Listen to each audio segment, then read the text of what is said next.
KPM.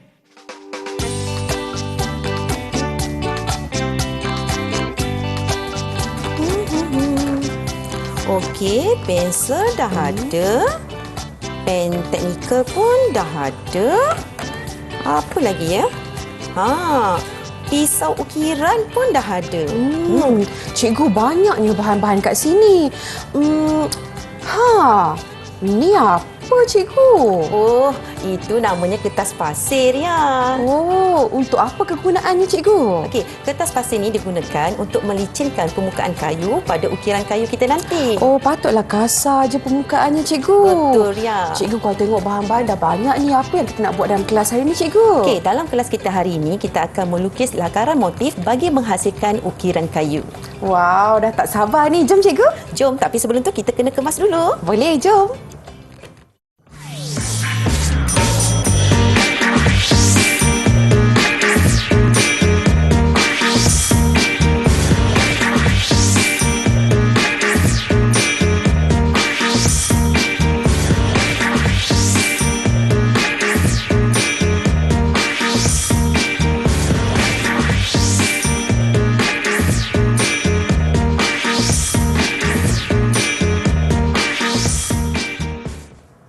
Hai, Assalamualaikum. Salam sejahtera. Anda sedang menyaksikan Didik TV KPM hari ini bersama-sama dengan saya Ria selaku pengacara anda. Apa khabar murid-murid di rumah?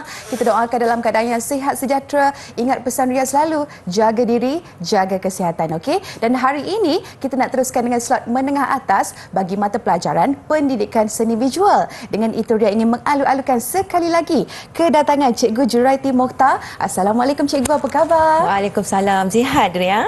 Sihat, Alhamdulillah. Dan kita juga ingin mengalu-alukan kedatangan Cikgu Jurubahasa Isyarat kita. Ada Cikgu Nur Hayati Zakaria daripada Sekolah Kebangsaan Pendidikan Khas Taiping, Perak. Assalamualaikum Cikgu, apa khabar? Baik. Okey, baiklah Cikgu Ju. Rasanya kita sudah tidak sabar untuk memulakan sesi pembelajaran kita pada hari ini. Baik, untuk Ria. pengenalan seni ukiran. Silakan Cikgu. Terima kasih, Ria. Okey, cikgu mulakan dengan info sedikit tentang apa yang dikatakan dengan seni ukiran. Okey, seni ukiran bukan sahaja menghiasi istana dan rumah, tetapi keindahannya juga dapat pada masjid, pintu gerbang, alat permainan, alat muzik, senjata dan banyak lagi, Ria.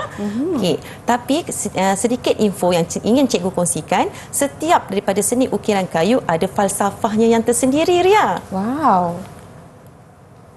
Okey, cikgu nak bukanlah berpantun tapi nak berbahasa sedikit di sini ya. Okey, yang ini kita katakan dengan elemen merentas kurikulum yang mana dalam pendidikan seni visual juga kita mengaplikasikan bahasa Melayu. Tumbuh berpunca, punca penuh rahsia. Tajam tidak menujah lawan, lilik tidak memaut kawan. Tetapi melingkar penuh mesra. Wow. Okey, itulah sedikit sebanyak tentang info dan juga falsafah yang terkandung pada seni ukiran Melayu ya, Ria. Cikgu, boleh kita tanya satu soalan? Boleh, Ria. Siapa tokoh ukiran yang terkenal di negara kita, Cikgu? Okey, kalau kita nak tengok tokoh yang terkenal di negara kita, salah seorangnya adalah Wan Mustafa Wan Su. Daripada negeri Terengganu. Okey, Cikgu, dan negeri mana yang orang kata aktif menghasilkan ukiran kayu ni, Cikgu? Okey, kalau kita sebut tentang seni ukiran kayu, sebenarnya di setiap negeri ada tokoh-tokoh ataupun dalam seni craftnya kita panggil dia adi guru, Ria. Adi guru. Jadi kalau yang kita tengok aktif, salah satunya dari negeri Terengganu. Okey, dari Terengganu kita mempelajari tentang tokoh Wan Mustafa Wan Su. Okey, bila beliau sudah meninggal, ada di kalangan masyarakat tempatan yang masih mewarisi ketokohan atau kemahiran yang diberikan oleh Wan Mustafa Wan Su tadi. Contohnya Encik Zarir bin Haji Abdullah yang masih aktif. Dan kalau kita lihat di negeri Pahang, kita ada adik guru Encik Muhaimin. Wow. Okey, dekat sini Ria, cikgu ada tunjukkan beberapa lah contoh yang ada di studio kita. Okey, dalam seni ukiran ni pula ada banyak jenis konsepnya ya. Okey, kita ada konsep seni ukir layang.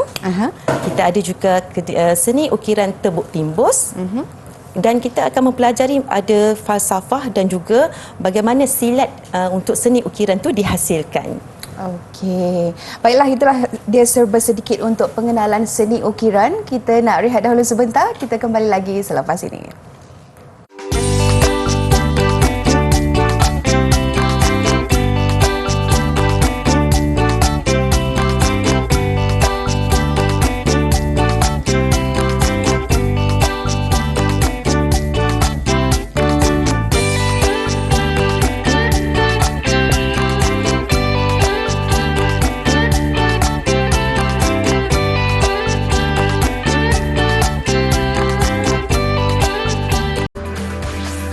Didik TV KPM.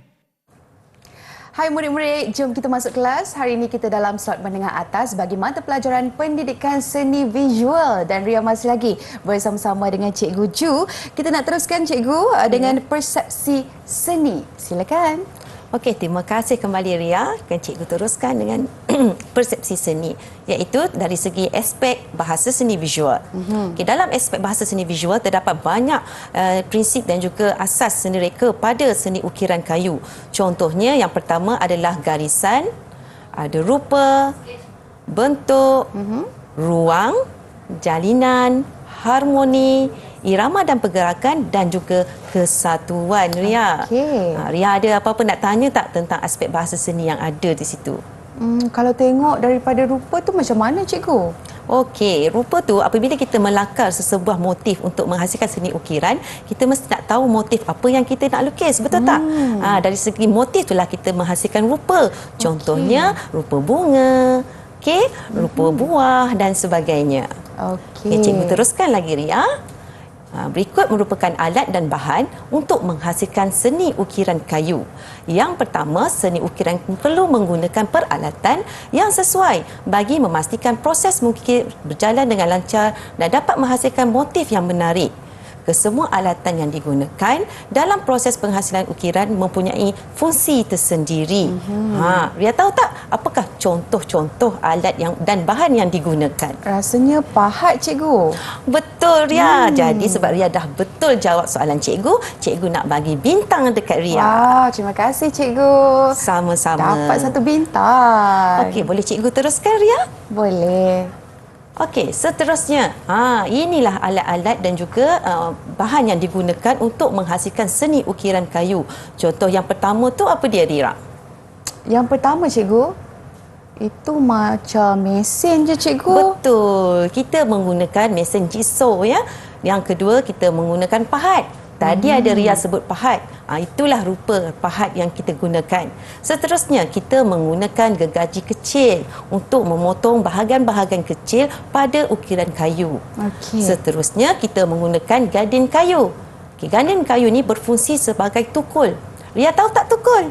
Tukul untuk mengetuk-ngetuk tu Cikgu. Betul. Untuk menghasilkan seni tebuk timbus, kita menggunakan gadin kayu untuk mengeluarkan sepihan kayu yang kita nak buang.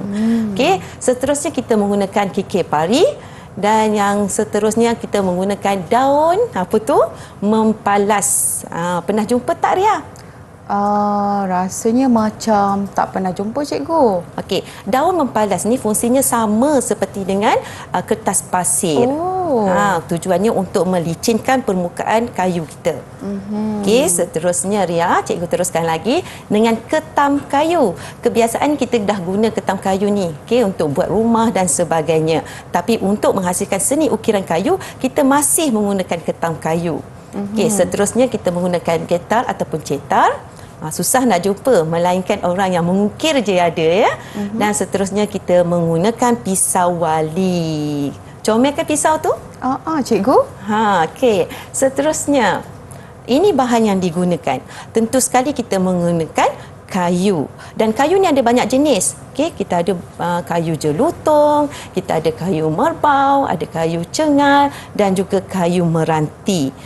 Kayu-kayu inilah yang kita biasa gunakan untuk menghasilkan seni ukiran kayu. Okey, setiap papan ataupun kayu yang digunakan menghasilkan kesan yang berbeza ya. Ada kayu yang keras, ada yang kayu lembut dan sebagainya. Okey, cikgu teruskan lagi. Ini adalah bahan kemasan untuk seni ukiran. Contoh yang pertama adalah varnish. Okey, varnish ni tujuan dia untuk mengilatkan permukaan seni ukiran kayu yang kita hasilkan supaya tampak lebih menarik dan juga kemas, Ria. Seterusnya, kita boleh gunakan shellac. Okey, fungsi yang sama untuk mengilat dan memperkemaskan seni ukiran kita, tetapi warna shellac agak berbeza sedikit dengan varnish. Okey. Seterusnya, motif ukiran kayu. Untuk menghasilkan ukiran kayu ni kita ada banyak motif, Ria. Okey, motif-motif ni terhasil daripada awan larat ataupun ragam hias yang diilhamkan, iaitu beberapa unsur. Okey, awan larat terbahagi kepada dua jenis, iaitu awan larat Melayu asli, awan larat Jawi dan awan larat Jawa. Pengukir akan menggunakan sumber alam semula jadi yang terdapat di sekeliling mereka untuk menghasilkan motif. Maksudnya awan larat Melayu ni kita ada juga kaligrafi, iaitu awan larat Jawi. Ria pernah nampak tak kat mana ukiran kaligrafi ni selalu dijumpai?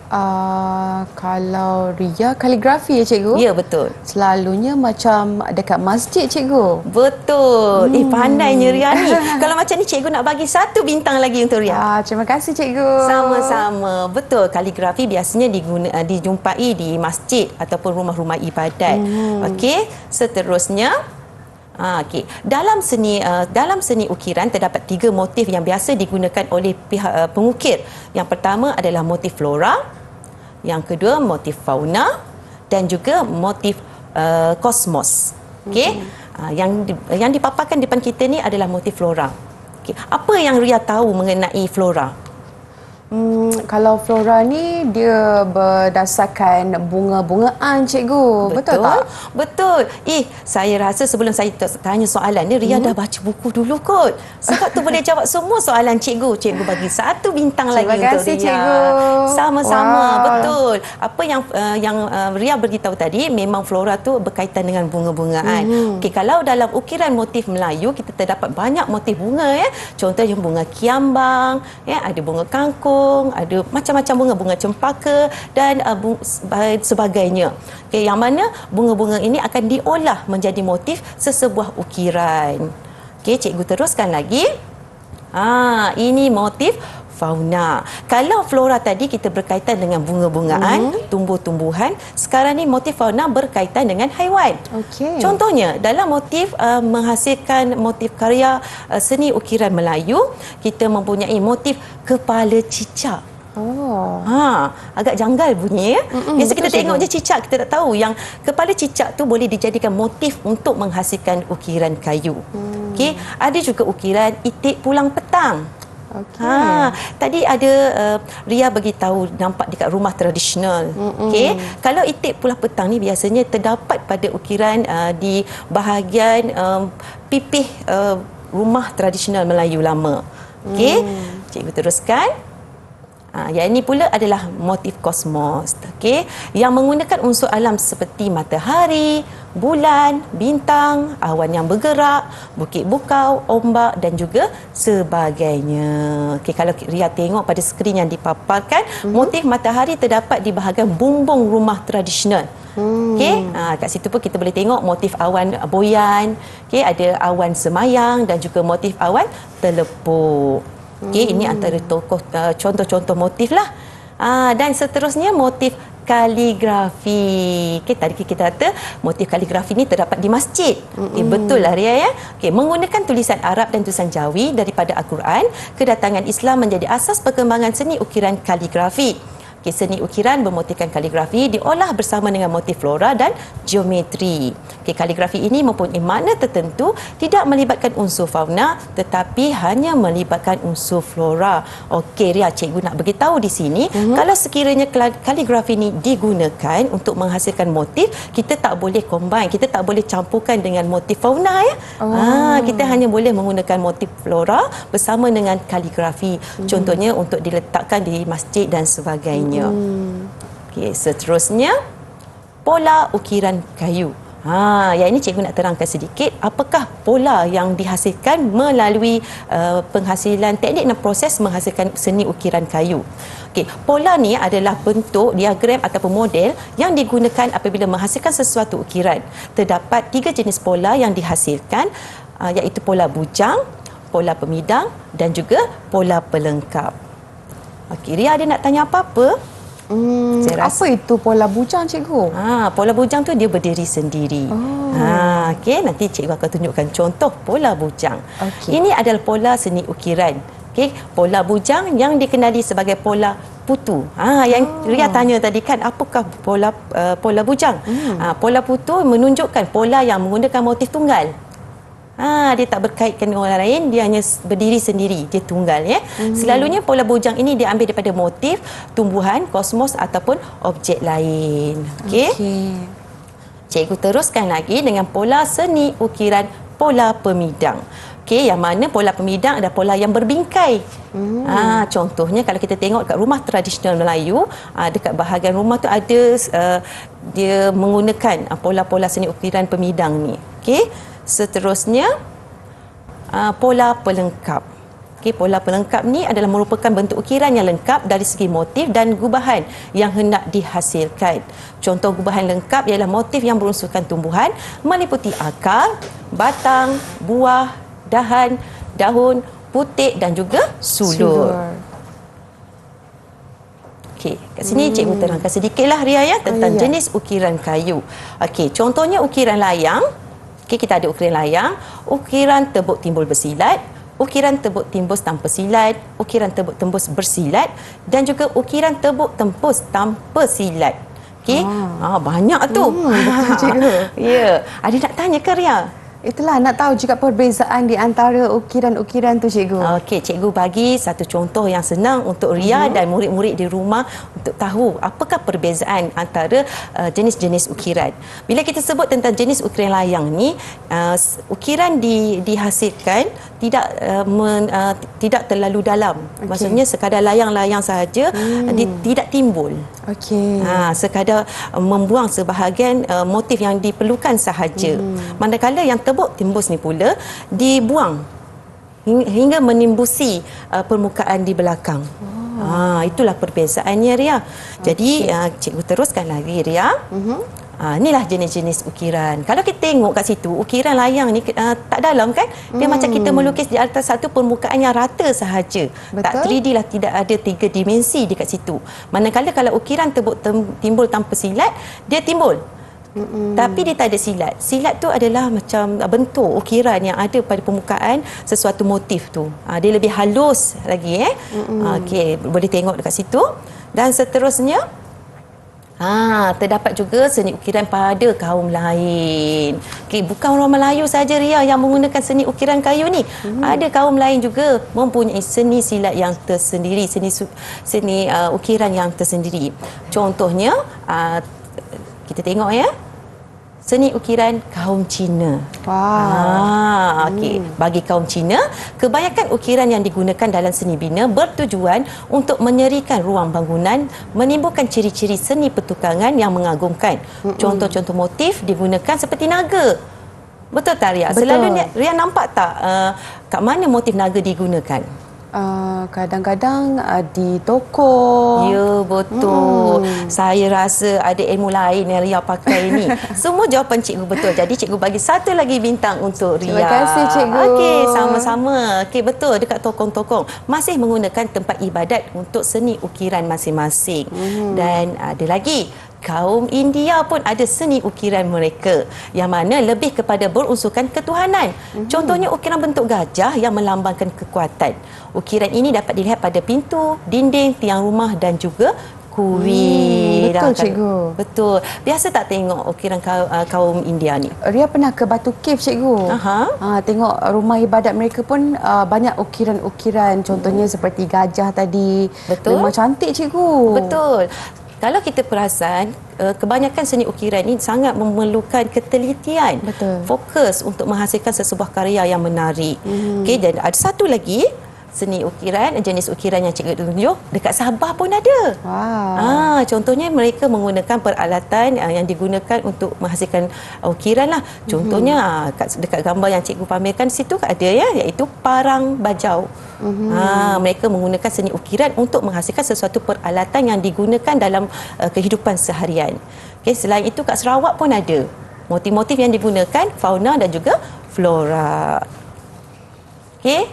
Masyarakat orang asli pun ada jenis ukiran mereka sendiri. Okay. Contohnya yang cikgu paparkan itu adalah contoh ukiran suku Mahmeri. Okay. Baiklah cikgu, mungkin rumusan ringkas untuk persepsi seni ni cikgu. Okey, rumusannya kat sini, setiap adat budaya mereka, sesuatu kaum mempengaruhi motif-motif untuk penghasilan sesebuah seni ukiran. Okey, baik, itulah dia. Kita nak berehat dahulu sebentar. Murid-murid jangan ke mana-mana. Kita kembali lagi selepas ini.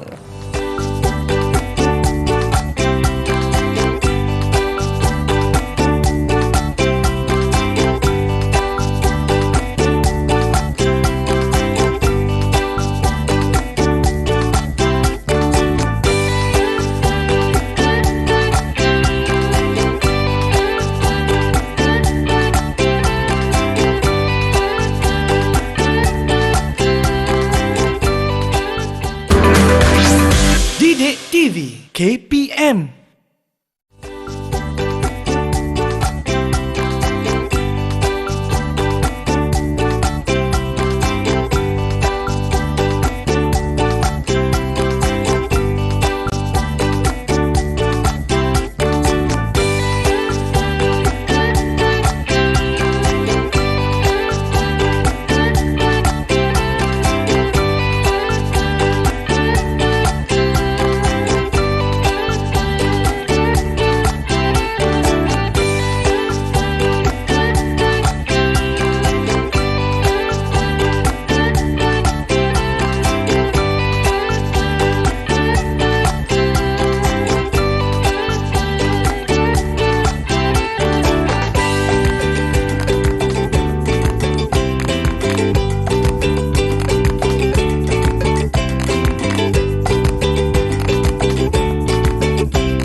Baik, itulah dia, kita dapat saksikan satu seni ukiran yang cantik tadi, pelbagai jenis pula tu. Oi, tak sabar cikgu. Kita nak belajar lagi untuk subjek kita pada hari ini, pendidikan seni visual. Cikgu Ju masih lagi bersama-sama dengan Ria. Betul. Kita nak teruskan cikgu. Ria pun nak buat juga macam tadi, boleh? Boleh Ria. Kalau Ria nak buat boleh, tapi cikgu nak uji Ria dulu, nak tahu sejauh mana pengetahuan Ria tentang teknik dan proses penghasilan sesebuah seni ukiran. Boleh tak Ria? Boleh cikgu. Cikgu suka menguji Ria ya, sebab dia seorang murid yang sangat bijak pada hari ini. Okey Ria, di sebelah Ria tu cikgu ada sediakan beberapa kad untuk Ria susun semula. Okey, bagaimanakah teknik daripada teknik pertama sehingga penghasilan karya seni ukiran. Boleh Ria mulakan sekarang? Mula-mula rasanya cikgu, kita kena pilih jenis kayu yang sesuai. Kalau tadi cikgu ada bagi tahu Ria, ada kayu jati, kayu cengal. Betul. Dan macam-macam lagi cikgu. Betul. Jadi Ria rasa ini adalah langkah yang pertama. Wow. Cikgu tak nak bagi jawapan lagi. Cikgu tak nak bagi lagi. Ria susun dulu. Okey, biasa kalau kita dah pilih kayu, kita akan melakar dulu cikgu. Kita lakar motif atas kertas. Okey. Okey, murid-murid pun boleh tolong Kak Ria juga Okey. Kita tengok nombor 3. Dah siap lakaran kita. Mungkin kita boleh buat pada kayu kita tadi cikgu. Okey. Betul ke cikgu? Tak nak bagi jawapan lagi? Okey. Ria cuba ya. Okey. Seterusnya, kalau kita dah lakar dekat kayu kita, apa lagi cikgu? Kita okeylah. Okey. Okey. Lepas dia okey, kalau tadi cikgu ada bagi tahu jenis-jenis silat yang kita kena gunakan tu. Betul. Jadi Ria pun akan gunakan pada papan Ria tadi. Wow, hebatnya Ria. Okey. Dan sudah menggunakan pelbagai jenis silat tadi cikgu, kita sudah dapat ukirannya. Betul ke cikgu? Okey, mari kita semak dulu ya. Yang pertama, memilih jenis kayu. Betul. Okey, seronok cikgu hari ini dapat Ria. Okey. Yang seterusnya, melakar motif pada kertas. Pun betul. Okey. Yang ketiga, melukis motif di atas permukaan kayu. Okey, yang ni kita boleh menggunakan kertas surih ya. Kertas surih. Ya. Okey, yang seterusnya, mengukir mengikut jenis ukiran. Ya, betul lagi. Alah, hari ni Ria semua betul. Okey, kita tengok yang nombor 5, iaitu menyilat menggunakan silat untuk menghasilkan ukiran. Agak-agak betul tak tu ya? Semua betul cikgu. Mestilah betul. Sebab yang di terakhir tu adalah kemasan, yang mana kita shellac lakaran ukiran yang telah kita hasilkan tu tadi. Tahniah sangat pada Ria pada hari ini. Jadi cikgu berbesar hati nak bagi bintang. Terima kasih cikgu. Okey, tahniah. Kita boleh teruskan dengan aktiviti kita seterusnya Ria. Jom cikgu. Disebabkan Ria dah tahu macam mana teknik dan proses penghasilan sesebuah ukiran kayu dengan menggunakan teknik yang betul tu tadi, maka hari ini cikgu nak ajar Ria bagaimana menghasilkan lakaran motif untuk ukiran kayu. Okey, kat sini cikgu bagi Ria satu kertas kosong. Okey. Satu bekas alat dan bahan, iaitu cikgu berikan Ria pensel dan juga pen teknikal. Okey, cikgu pun ada juga set cikgu. Murid-murid kat rumah pun boleh cuba juga cikgu. Boleh. Okey, sediakan bahan-bahan, kertas, pensel dan juga pen teknikal. Okey. Untuk menghasilkan sesebuah ukiran kayu Ria, kita kena pilih motif yang kita nak dulu. Nak pilih motif. Contohnya, hari ini cikgu nak Ria pilih buah-buahan lah. Cikgu lebih gemar kepada buah-buahan yang agak susah nak jumpa sekarang, iaitu buah koko. Buah koko macam mana cikgu? Buah koko tu macam ni. Inilah buah koko, sebagai subjek matter ataupun motif kita pada hari ini. Untuk menghasilkan teknik ukiran kayu ni, yang pertama kita meniru alam. Meniru alam. Maksudnya tadi kita dah pilih buah koko. Betul? Kita kena lukis semula buah koko tu. Iaitu kita tiru semula dari segi bentuknya, warnanya, garisannya dan sebagainya. Tadi kita dah belajar tentang prinsip bahasa seni visual yang ada pada seni ukiran kayu. So ini adalah meniru alam. Setelah kita meniru alam, kita menggayakan alam. Tinggilah rasa bahasanya. Menggayakan alam ni contohnya macam ni. Wow, cantik. Ini namanya menggayakan alam, yang mana kita mengolah bahagian-bahagian yang ada pada buah koko itu tadi untuk menjadi sebahagian daripada ukiran kita. Selain daripada buah, kita boleh juga menggunakan motif daun buah koko. Elemen-elemen inilah yang ada dalam seni ukiran kita nanti. Setelah kita meniru, kita menggayakan, kita memujaratkan alam. Memujaratkan tu bermaksud kita kena gabung jalinkan bahagian buah itu tadi. Bahagian daun buah koko tu tadi, dan juga mungkin sedikit batang yang ada pada pokok koko. Untuk kita hasilkan motif sesebuah ukiran kayu. Jadi inilah proses yang kita kena buat hari ini. Yang pada Ria ni adalah meniru alam. Dah siap langkah pertama. Yang kedua, kita dah ada menggayakan alam. Yang ketiga, kita belum ada Ria. Ya, apa tu cikgu? Itulah kita nak buat hari ini. Melukis motif yang ada. Iaitu memujaratkan alam. Jadi murid-murid kena ingat 3 perkara ni ya. Kita kena meniru alam, kita kena menggayakan alam, dan juga yang ketiga kita kena memujaratkan alam. Jom kita buat sama-sama. Jom, yang pertama kita kena ada kertas lukisan lah. Kertas lukisan, murid-murid jangan lupa dekat rumah. Saya pasti kalau yang mana ambil pendidikan seni visual, cikgu memang dah ada. Wajib ada ni, wajib Wajib ada. Jadi kita keluarkan pensel dan juga pen teknikal. Pen teknikal. Pen teknikal ni biasanya mempunyai dakwat yang cair untuk memudahkan kita melakar kita punya ukiran lah. Kita nak lakar motif. Untuk menghasilkan motifnya, cikgu cadangkan murid-murid menggunakan pembaris untuk menghasilkan frame terlebih dahulu. Okey. Okey. Selepas itu kita kena melukis kita punya motif mengikut yang kita dah pilih tadi. Motif yang kita pilih. Contohnya Ria pilih buah koko. Cikgu lain Ria. Cikgu nak lukis motif daun sirih. Okey, murid-murid kat rumah tu janganlah sama dengan kawan. Kita kena lain pada orang lain. Jadi bila Ria dah pilih buah, cikgu pilih daun sirih. Jadi cikgu dah buat meniru alam, menggayakan alam. Hari ini kita akan memujaratkan alam. Jadi dengan tak melengahkan masa lagi Ria, mari kita cuba. Jadi Ria kena tengok kita punya motif tadi.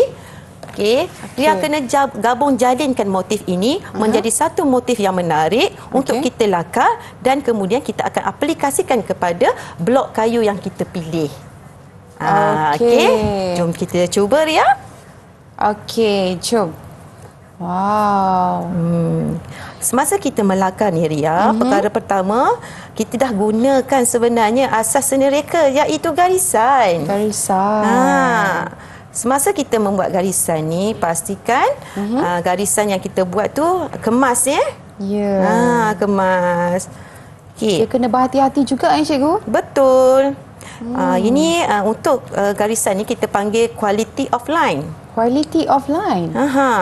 Apa yang dimasukkan dengan quality of line, cikgu? Okey, maksudnya kita menghasilkan garisan tu dengan kualiti yang lebih menarik lah.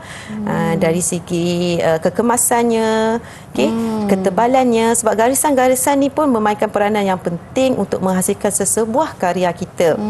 Okey, selepas kita buat garisan ni, kalau Ria tengok, kalau motif Ria tu bila Ria cantumkan garisan tu, dia akan mewujudkan rupa. Ini sebenarnya asas seni reka yang paling penting ya. Garisan, rupa. Nanti bila kita masuk shading ataupun kita masuk lakaran, dia akan jadi bentuk. Bentuk ni terbahagi kepada dua. Kita ada bentuk kita ada bentuk 3D ataupun 3 dimensi yang boleh dilihat dari pelbagai sudut. Kalau kita sebut rupa 2D, maksudnya 2D. Dua dimensi. Okey, lakaran dua dimensi ni maksudnya kita boleh lihat sahaja. Kita tak boleh sentuh dia. Okey.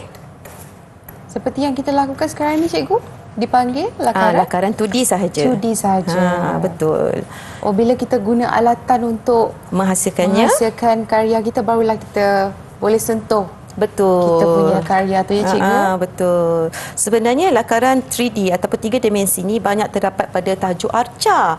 Yang mana menitikkan prinsip ataupun asas seni bentuk. Okey.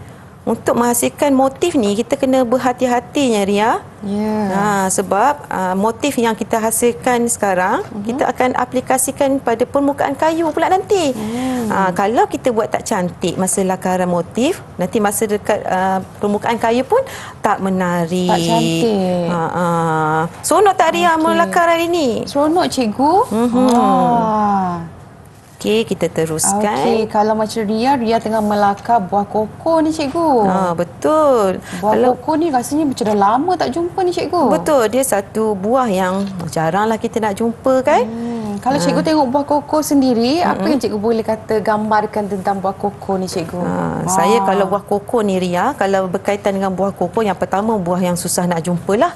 Yang kedua cikgu suka struktur isi dia. Kalau kita tengok isi buah koko ni, dia tak sama susunan dengan isi buah yang lain. Betul? Dia ada dia ada kekemasan dekat situlah. Ada susunan dia. Kita dalam seni sekalipun kita ada belajar tentang garisan ni, ada garisan grid dan sebagainya. Kalau kita tengok biji buah koko ni, dia kelihatan tersusun dan kemas. Dari segi buahnya pun dia agak cantik dan juga tekstur. Iaitu kesan jalinan yang ada pada kulit buah koko itu sendiri. Kalau cikgu pula motifnya adalah daun sirih. Daun sirih. Kalau daun sirih ni cikgu suka pada batang ataupun kita panggil tangkai sirih tu sendiri. Sebab ada elemen kat situ, dia ada garisan beralun, ada garisan berserabut, dan juga cikgu suka pada elemen daun tu sendiri. Daun dia ada bentuk love kasih sayang macam tu. Sebab setiap motif yang kita hasilkan ni Ria, dia ada orang kata falsafah ataupun ada makna di sebaliknya. Okey. Lagi satu, sirih ni biasanya kita akan kaitkan dengan orang kata adat Melayu. Betul. Kalau tengok atuk nenek kita lah cikgu yang suka makan daun sirih tu kan. Betul. Daun sirih ni pun banyak khasiat. Dalam kita mencari motif atau menghasilkan karya ukiran kayunya, Ria, kadang-kadang pengukir itu sendiri mengambil motif tersebut berdasarkan khasiat dia. Contohnya khasiat sirih. Sirih banyak khasiat dia. Okey, mungkin dari segi kecantikan dan keindahan. Contohnya motif bunga kan, muka giambang ke, bunga cempaka ke. Betul. Motif kecantikan tu yang dipilih untuk menghasilkan motif ukiran kayu mereka. Okey, banyak lagi tak yang Ria tu? Sikit je lagi cikgu. Sikit lagi. Nampaknya pantas Ria ya menghasilkan lakaran. Cikgu, kalau tengok ukiran ni kan ada tak yang macam berdasarkan bunga cengkeh ke?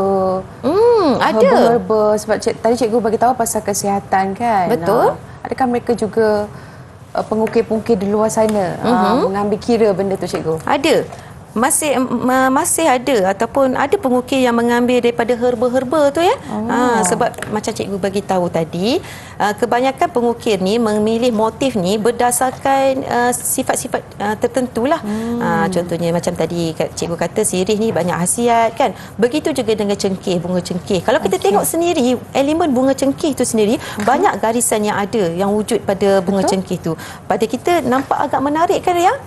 Okey, dah siap ke Ria? Dah. Okey, bila Ria dah siap, cikgu nak bagi cantik atau kita nak indahkan lagi lakaran kita perlukan sedikit shading. Shading. Ataupun kita membuat bayang kita perlu membuat bayang pada kita punya ukiran lukisan motif kita itu tadi. Kira bayang tu kita akan menggunakan pensel ni cikgu. Kita menggunakan pensel. Pensel pun ada banyak jenis Ria. Ada 2P, 3P dan sebagainya. Jadi jenis pensel ni berdasarkan ketebalan ataupun kepekatan pensel itu sendiri. Okay, jadi kita kena teruskan dengan shading. Cikgu nak tengoklah macam mana kemahiran Ria untuk membuat bayang pada lakaran. Saya okey-okey lah cikgu. Saya bolehlah. Yang penting kita mencuba Ria. Kita kena berani mencuba, jangan risau. Kita pun nak tengok juga cikgu buat macam mana. Sebab Ria, kalau di dalam kelas cikgu akan memberi markah kepada murid cikgu. Kalau shadingnya menarik, garisannya cantik, bentuk dia kemas dan dia boleh mengolah dengan baik, markah tinggilah Ria. Cikgu, kenapa shading ni penting cikgu? Shading ni penting untuk kita tahu susunan ruang untuk menghasilkan motif itu sendiri. Maksudnya bila tone gelap yang kita hasilkan, maksudnya bahagian ataupun bahagian ukiran motif tu bahagian dalam kat belakang. Sebab nanti kita nak ukirkan, kita nak buang bahagian-bahagian yang tak perlu, betul tak Ria? Jadi tone ni peranan dia untuk membezakanlah ruang dalam, ruang cetek dan sebagainya. Adakah untuk menimbulkan ukiran kita juga nanti? Ya, betul. Pendek kata untuk menghasilkan ukiran yang lebih cantik lah orang kata kan. Okey. Lukisan kita ni, lakaran kita ni sebenarnya Ria boleh menjadi lukisan yang masterpiece orang kata. Maksudnya kita boleh cetak banyak-banyak dan kita boleh hasilkan di permukaan blok kayu yang berbeza. Contohnya macam Ria teringin nak buat dekat kayu meranti. Kayu meranti mungkin uratnya agak tebal, susah untuk kita ukir kan. Betul. Kemudian Ria teringin untuk buat cetakan ataupun ukiran yang sama pada permukaan kayu yang jelutong pula. Yang lagi senang. Lagi senang. Jadi kenalah buat salinan banyak-banyak ukiran yang kita punya motif ni. Betul tu cikgu. Menariknya Ria buat. Biasa-biasa ni cikgu. Tapi ini bukan yang penghujungnya Ria. Lepas ni kita kena kemaskan. Lepas tu kita kena buat kita nak cantik lah kan untuk kita tunjukkan pada orang lain, kita kena buat framing dia menggunakan mounting board. Ni macam yang kita cikgu tunjuk dekat Ria ni. Kertas hitam ni, kalau murid-murid di rumah tak tahu apakah jenis kertas ni, nama dia mounting board. Mounting board. Mounting board. Okay, tujuan dia untuk ni lah, untuk membuat pameran kerja-kerja kita ya. Teruskan lagi Ria. Cikgu tak sabarlah nak tengok. Alah cikgu, saya pula jadi malu cikgu. Jangan malu-malu. Kalau menghasilkan karya ni, kita tak boleh malu. Kita kena confident, Kita kena yakin. confident, kena yakin. Okey. Okey, cikgu, saya yakin je, cikgu. Ya, teruskan. Cikgu nampak tu ada satu kesalahan yang Ria buat. Alamak, cikgu. Ria tak ada. Boleh cikgu bagi tahu apa kesalahan Ria? Okey, Ria mewarnakannya dalam bentuk ton yang sama sahaja. Oh. Kita untuk ton ada 3 ya. Ton yang gelap, sederhana dan juga ton yang cerah. Okey. Jadi dekat sini Ria perlu gelapkan lagi bahagian ni. Oh, bahagian atas dia. Ya, betul. Okey. Dia kira shading dia lah, cikgu. Betul, jangan putus asa. Ria kena teruskan lagi. Okey. Okey, contohnya macam ni, cikgu. Wow, bagusnya. Cikgu baru je tegur. Ria terus buat pembaharuan. Betul. Kira? Ini ton yang gelap. Kalau Ria tengok, di sini ton yang paling gelap. Ini yang sederhana. Dan ini Cerah. adalah ton yang cerah. Oh. Dalam apa-apa sahaja lukisan dan lakaran, kita memerlukan teknik shading ni ataupun teknik bayangan ni dengan betul. Okey. Menariknya. Dah hampir siap tu. Bermakna tadi Ria kena gelapkan je, cikgu. Ya, betul. Alright.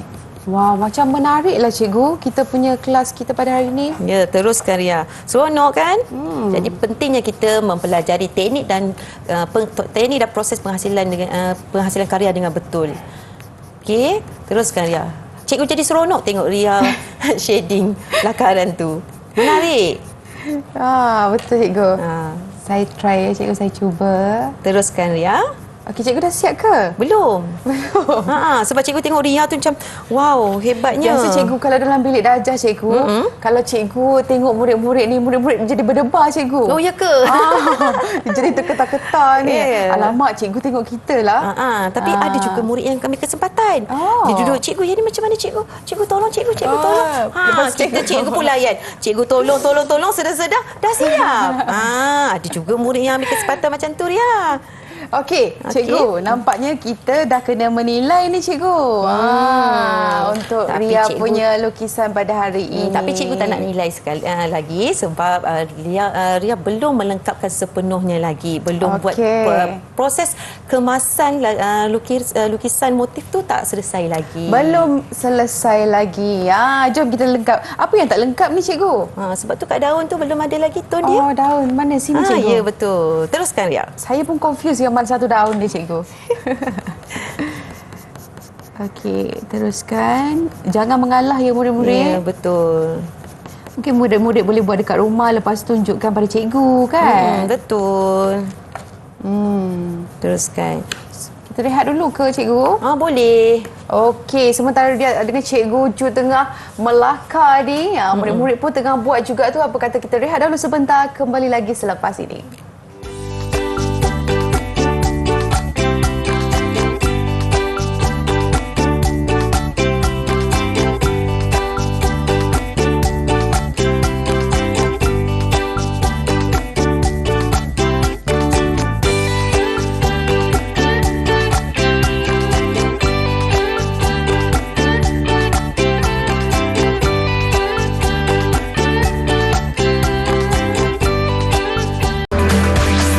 Didik TV KPM. Hai murid-murid, jom kita masuk kelas. Tengok ni Kak Ria dah selesai, dah buat shading, ukiran semua ni, cikgu. Lepas ni kita nak buat apa pula, cikgu? Sebenarnya Ria buat tu cepat sangat. Cikgu Cepat? pun tak sempat siap lagi, Ria. Okey, tak apa. Kita teruskan, cikgu. Cikgu turunkan sikit lagi ya, Ria. Ria cantik-cantik kan? Sikit-sikit je, Lagi sikit-sikit lagi. Okey, cikgu dah siap dah. So ini, cikgu, kita panggil langkah adalah memujaratkan alam. Betul, inilah langkah yang terakhir dalam proses penghasilan motif lakaran untuk menghasilkan ukiran kayu, Ria. Okey, Boleh wow. Ria tunjukkan? Okey, Sama-sama. ini Ting. Okey. hasil karya saya. Karya Ria ya. Okey. Sekarang ni kita kena Okey. tengok. Okey, kalau yang Ria buat sekarang, nampak Ria dah pasang mounting board kat situ, betul tak? Mounting board, betul, cikgu. Bila kita buat mounting board ni, maksudnya kita dah memperkemaskan karya kita. Okey, bila kita memperkemaskan, bolehlah cikgu nilai karya yang dihasilkan oleh Ria. Macam mana tu, cikgu? Okey, tadi Ria dah buat kan teknik yang sebelumnya adalah kita ada buat lakaran. Kemudian dah masuk shading, kita dah buat framing. Okey, sekarang cikgu nak nilai. Okey, berapa bintang yang Ria boleh dapat Berapa melalui ni, teknik dan proses ini. Saya shading sikit lagi, cikgu. Shading. Ni tak adil ni. Cikgu dah nak bagi penilaian, dia masih lagi buat ni. Taulat markah ni. Shading lagi, cikgu. Okey, shading lagi. Okey, kalau berdasarkan kekemasan, kita ada belajar tentang quality of line. Okey. Okey, kalau kita tengok kat sini, Ria boleh dapat berapa markah cikgu nak bagi Ria ya? Mungkin cikgu boleh bagi 2 bintang. 2 bintang untuk kekemasan. Kekemasan garisan. Kekemasan garisan macam ni, cikgu? Betul. Sebab Okey. cikgu ada sebut tadi tentang quality of line. Kalau sekiranya Ria membuat lakaran tu ada garisan bergerigi. Okey, contoh macam ni. Contohnya macam tulisan yang macam garisan yang tak sharp, yang ketar-ketar kan. Kita tak boleh bagi markah 2. Mungkin kita boleh bagi 1 je. Okey. Okey. Yang seterusnya kita tengok dari segi shading. Dari segi pengolahan bayangan pada lakaran. Okay, kalau kita tengok ada shading, ada tone yang gelap, yang cerah dan juga yang sederhana. Kat sini cikgu nampak sangat kemas dan ada perbezaannya, jadi cikgu nak bagi Ria 2 juga. 2 juga. 2 juga. Dari segi shading tadi. Betul. Okey. Seterusnya kita tengok dari segi kekemasan menata rias ataupun layout kita panggil susunan motif tu. Sebab tadi kita dah meniru alam. Okey. Okey, kemudian kita menggayakan alam. Macam mana pula idea yang Ria gunakan untuk mengolah ataupun memujaratkan motif-motif itu tadi. Dari segi sini cikgu nampak. Okey, cikgu nampak Ria menggunakan motif daun. Okey, motif daun koko. Ria pun menggunakan motif isi buah koko pun ada di sini.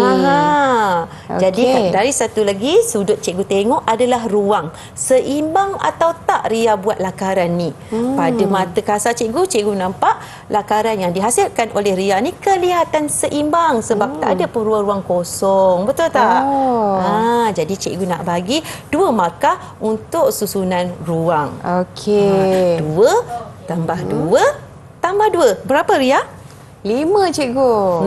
2 tambah 2 tambah 2 5. 6. Matematik tu salah, tapi cikgu tetap nak bagi bintang kepada Ria. Okey. 1 bintang.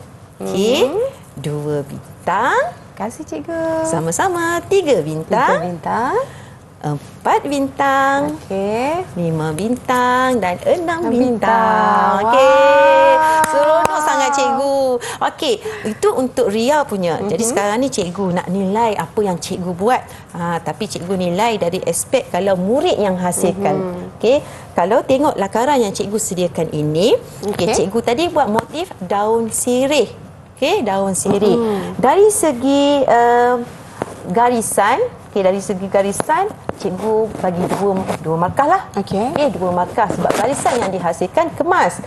Tapi untuk markah shading ataupun markah kita buat bayang tu tadi, untuk markah shading kita bagi tak banyak lah. Kita tak boleh bagi 2. Kita kena bagi 1 je. Kenapa, cikgu? Sebab tak nampak tone gelap dan cerah.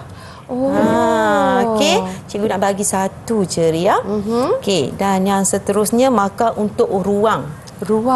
Macam Ria tadi, ruang yang dihasilkan seimbang. Betul. Okey, untuk cikgu pun ruang yang cikgu hasilkan pun seimbang. Kalau kita tengok bahagian atas dia, bahagian tepi dia, okey, kiri dan kanan dia kelihatan sama, seimbang. Jadi markah untuk seimbang cikgu bagi 2 markah. So 2 tambah 1 tambah 2 5. 5. Jadi siapa yang menang? Ria menang, cikgu. Ria menang. Tapi tak apa Ria, inilah proses pembelajaran. Jadi pembelajaran kita tak pernah habis. Janganlah sampai dapat 5 Ria menang hari ini, cikgu dah patah semangat. Tak boleh, kita kena usaha lagi ya. murid-murid jangan putus asa tau. Okey, baiklah cikgu, rumusan untuk sesi pembelajaran kita pada hari ini cikgu. Silakan. Okey, rumusan kita pada hari ini, kita dah belajar bagaimanakah apa yang dikatakan dengan seni ukiran. Kita pun dah belajar fungsi seni ukiran, motif-motif untuk seni ukiran. Yang paling penting kita dah tahu apakah alat dan bahan yang digunakan untuk menghasilkan seni ukiran. Jadi, apa yang kita lihat pada hari ini, kita mementingkan proses pembelajaran, teknik dan proses penghasilan sesebuah karya dan juga bagaimana kita menitik beratkan tentang kekemasan dalam penghasilan karya seni ukiran. Okey, jadi baiklah. semua ni bahan yang cikgu sediakan hari ini, murid-murid di rumah boleh dapatkannya dalam botol delima. Okey, dan kalau tengok prestasi keseluruhan Ria sebagai murid pada hari ini, macam mana cikgu? Okey, kalau cikgu tengok prestasi keseluruhan Ria, pada cikgu sangat cemerlang. Sebab dari segi lisannya, soal jawab, Ria boleh jawab dengan baik. Okey, dari segi penulisannya, Ria boleh melakar dengan baik. Wah. Tahniah cikgu ucapkan. Jadi berapakah bintang untuk Ria cikgu? Untuk Keseluruhannya. keseluruhan aktiviti, cikgu nak bagi 5 bintang. Markah penuh untuk Ria. Terima kasih cikgu. Sama-sama. Baiklah, itulah dia harapnya murid-murid di rumah juga orang kata boleh menghasilkan karya yang terbaik dalam mata pelajaran kita pada hari ini, pendidikan seni visual. Jangan lupa portal delima untuk sesi latihan pengukuhan cikgu. Betul. Alright, kita jumpa lagi untuk episod akan datang. Terus bersama kami dalam Didik TV KPM. KPM. Assalamualaikum. Bye.